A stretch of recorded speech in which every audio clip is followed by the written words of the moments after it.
সবার মনে একটাই প্রশ্ন, অনুষ্ঠান বাড়িতে কিভাবে এই আলু ভাজা তৈরি করা হয়। আজকের আমি সেইভাবে তোমাদের সামনে আলুর ভাজা তৈরি করে দেখাবো। তবে এটা সাধারণ আলু ভাজা নয়, অনুষ্ঠান বাড়ির স্বাদকেও হার মানাবে এমনই আলু ভাজা। তো চলো শুরু করি ভিডিওটা। বন্ধুরা, আজকের আবারও তোমাদের সামনে নতুন একটা ভিডিও নিয়ে হাজির হয়ে গেছি। আজকের আমি তোমাদের সামনে বানাবো একেবারে বিয়ে বাড়ির স্টাইলে বা যে কোনো অনুষ্ঠান বাড়িতে আমরা যে আলুর ভাজাটা খেয়ে থাকি, আলুর যে ঝুড়িটা, সেটাই আজকে তোমাদের সঙ্গে শেয়ার করব। তো চলো, একেবারে অনুষ্ঠান বাড়ির মতো মুচমুচে কুড়মুড়ে আলুর চিপস আজকে তোমাদের সঙ্গে শেয়ার করব। তো আমি এখানে নিয়েছি এই সাইজের আলুগুলো, মিডিয়াম সাইজের। তোমরা চাইলে বড় কিংবা ছোট একটু একই সাইজের আলুটা নাও। বন্ধুরা, আমি এই রকম করে আলুগুলো ছাড়িয়ে নিয়েছি। আর আলুগুলো যখনই ছাড়াবে, আলুর গায়ে যেন না কোনো রকম খোসা থাকে, এইভাবে ভালোভাবে ছাড়িয়ে নেবে। এখন জলের মধ্যে খুব ভালোভাবে পরিষ্কার করে নিয়েছি। আর এই রকম দেখো গ্রেটার নিয়েছি। এই গ্রেটারের একদিক কিন্তু বড় সাইজ আছে আর একদিক ছোট সাইজ আছে। আমি বড় সাইজটা দিয়ে এইগুলো কাটবো। আর ঠিক কাটার সময় এইরকম ঘষে নেওয়ার সময় এখানে কীরকম ঘষবো, তো এই এক দিক দিয়েই ঘষবো। এইভাবে ঘষবো, আবার তুলে নিয়ে আসবো, আবার এইভাবে ঘষবো, আবার তুলে নিয়ে আসবো।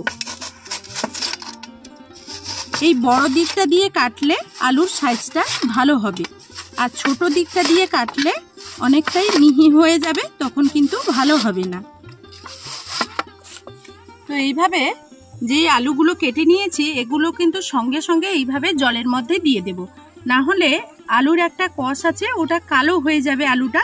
তো যতটা সম্ভব কেটে নেওয়ার সঙ্গে সঙ্গে এইভাবে জলের মধ্যে দিয়ে দেব। এখন আলুগুলোকে সবগুলোই গ্রেটারে গ্রেট করে নিয়েছি। আর আলুর মধ্যে দেখো কতকগুলো নোংরা। ধুয়ে নেওয়ার পরও যখনই আমরা আলু কাটবো, তখন আলুর মধ্যে একটা কষ থাকে, তো ওইগুলো দেখো। তো এখন এই আলুটাকে বারবার জলের মধ্যে ধুয়ে পাল্টে পাল্টে জলটাকে একেবারে পরিষ্কার করে নেব। যতক্ষণ না স্বচ্ছ জল হয় ততক্ষণ ধুয়ে পরিষ্কার করে নেব। এখন দেখো আলুটাকে বারবার ধুয়ে নিয়ে তো একেবারে স্বচ্ছ জল বেরিয়ে গেছে দেখো। এখন আলুগুলোকে আবারও এখান থেকে তুলে নেব।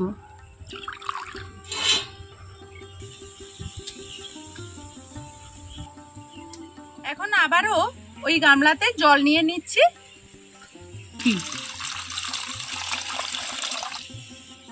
এখন আমি এখানে দিয়ে দিচ্ছি পাতিলেবুর রস। তো এই টিপসটা কিন্তু বন্ধুরা অবশ্যই ফলো করবে, আর এই রসটা কিন্তু অবশ্যই এখানে দিতে হবে। তো এখন এই লেবু দেওয়া জলটার মধ্যে ভিজিয়ে রেখে দেব। তো আমি এখানে 5 থেকে 10 মিনিটের মতো ভিজিয়ে রেখে দেব। তোমাদের হাতে যদি সময় থাকে তাহলে তোমরা একটু বেশি সময় ভিজিয়ে রেখে দেবে। আর বন্ধুরা, এইভাবে যদি লেবুর রস দিয়ে আমরা এই আলুগুলোকে ভিজিয়ে রাখি, তাহলে কিন্তু তেলের মধ্যে আমরা যখন ভাজবো এগুলো ভেঙে যাবে না, পুরো গোটা গোটা থাকবে। এই টিপসটা অবশ্যই ফলো করবে। আর তোমাদের একটা কথা বলি, এখানে আমি নর্মাল জল দিয়েছি, আমার কাছে কোনো ফ্রিজের জল নেই। তোমাদের কাছে যদি ফ্রিজের জল থাকে তাহলে ওই ফ্রিজের জল দিয়ে এই আলুটাকে ভিজিয়ে রেখে দেবে। আমি এখন 10 মিনিট হয়ে গেছে আলুটা এইভাবে ভিজিয়ে রেখেছিলাম, আর এটা কিন্তু অনেকটাই এখন শক্ত হয়ে গেছে। এই ছাঁকনির মধ্যে নিয়ে নিচ্ছি, তাহলে কি হয়, উপরন্তু জলটা খুব ভালোভাবে ঝরে যাবে। আর তেলের মধ্যে যখন ভাজবো তাহলে আর তেল ছিটকানোর ভয় থাকবে না। আর বন্ধুরা, এই লেবুর রসের মধ্যে যদি আলুগুলো ভিজিয়ে রাখো, তাহলে যতটুকু আলুর কষ আছে বাদবাকি সেটাও বেরিয়ে যাবে। আর আলুগুলো ঠিক এইভাবে সাদা ধবধবে হয়ে। কড়াই বসিয়ে দিয়েছি, আর কড়াইয়ের মধ্যে এখন দিয়ে দিচ্ছি সাদা তেল। তেলটা মোটামুটি গরম হলেই এখানে আলুগুলো দিতে হবে। এখন বেশ কিছুটা আলু এইভাবে দিয়ে দিচ্ছি।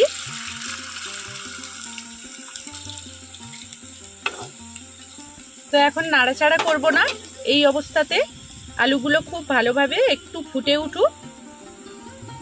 এখন কতটা বুদবুদ হচ্ছে, এই তেলের বুদবুদটা যখনই কমে যাবে তখন কিন্তু এই আলুগুলো হয়ে আসবে। আর এখানে আলুগুলো ভাজার সময় কোনোভাবে লবণ দেবে না, লবণ আমরা পরে দেব ভেজে নেওয়ার পর। এই অবস্থাতে আলুতে যদি লবণ দেই তাহলে কিন্তু কখনোই মুচমুচে হবে না। আর বন্ধুরা দেখো, এখন কিন্তু তেল থেকে একেবারে বুদবুদ চলে গেছে। এই মুহূর্তে এইভাবেই ভেজে নেব সবগুলো। আর এইটা একটু লাল হয়ে গেছে, কিন্তু কতটা ঝুরঝুরে আর মুচমুচে হয়েছে দেখো। লাল হয়ে যাওয়ার কারণ আছে, তোমরা হয়তো বুঝতে পারছো না। এখন বৃষ্টি চলে এসছে, এখন গরম তেলের কড়া সামলাবো না আলু সামলাবো বুঝতেই পারছি না। তো আবারও এখানে বেশ কিছুটা দিয়ে দিচ্ছি। তো এইভাবে এখন কিন্তু বৃষ্টি চলে এসছে, বৃষ্টির মধ্যেই ভিজে ভিজে আলুগুলো ভেজে নিচ্ছি। তো বন্ধুরা দেখো, এইভাবে অনেকটাই আগে কতটা পরিমাণ বুদবুদ হয়ে গিয়েছিল, এখন অনেকটাই বুদবুদ কমে গেছে।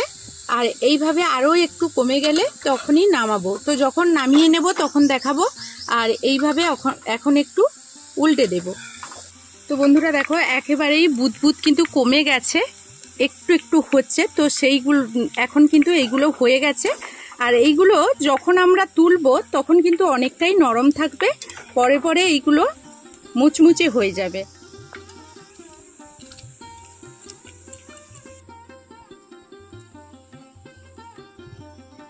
এখন আমি সবগুলো আলু ভেজে নিয়েছি, এরপর আমি বাদামগুলো ভেজে নেব।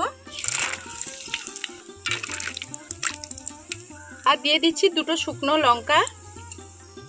আর এখানে একটু কারি পাতা নিয়ে নিয়েছি। এই আলু ভাজার মধ্যে যদি কারি পাতা দেওয়া যায় তাহলে এর স্বাদটা আরো দ্বিগুণ বেড়ে যাবে। এর সুগন্ধ আর এটা যখন মুখে পড়বে তখন টেস্টটা ভীষণ ভালো লাগবে। কিন্তু কারি পাতা ভাজার সময় বন্ধুরা খুব সাবধানে ভাজবে।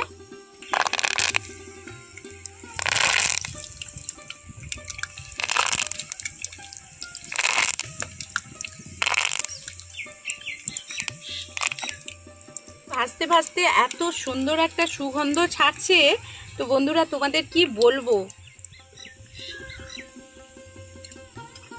লঙ্কা দুটোও আমার ভাজা হয়ে গেছে। তো এখন বাদামগুলোও ভেজে নিয়েছি, আর বাদামগুলোকে হালকা আঁচেই ভেজে নেবে।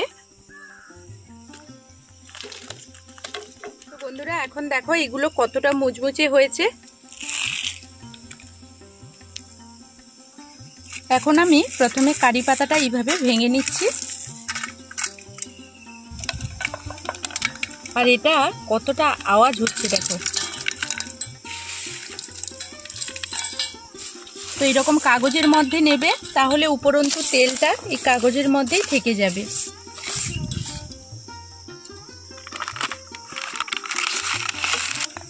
আর আওয়াজটা দেখে না কত সুন্দর এর আওয়াজটা।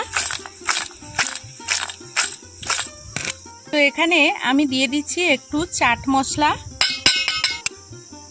আর বাড়িতে আমরা যে লবণ খেয়ে থাকি সেই লবণটা একটু দিয়ে দিচ্ছি। আর একটু লঙ্কার গুঁড়ো। এখন এই সবগুলো একটু ভালোভাবে মিশিয়ে নেব।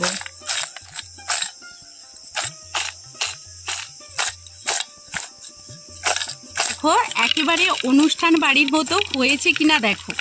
কেউ দেখে কি এখানে বলতে পারবে যে এটা অনুষ্ঠান বাড়ির মতো নয়?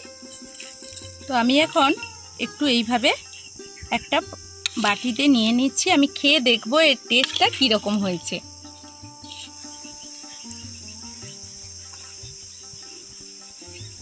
বন্ধুরা মুচমুচে যেমন হয়েছে, টেস্টও দারুণ এসছে এখানে চাট মশলাটা দেওয়ার জন্য। তো তোমরা কিছু মশলা না থাকলেও শুধুমাত্র লবণ দিয়েও এটা যদি খাও, এর টেস্ট তো এমনিতেই ভালো লাগে। তো এইভাবে অনুষ্ঠান বাড়ির স্বাদে আলু ভাজা তোমরা বাড়িতেই বানিয়ে ফেলবে এত সহজে। তো চলো বন্ধুরা, আজকের মতো ভিডিওটা এই পর্যন্ত। ফিরে আসবো নতুন কোনো ভিডিও নিয়ে। ততক্ষণ সবাই সবার পরিবারকে নিয়ে ভালো থাকবে, সুস্থ থাকবে।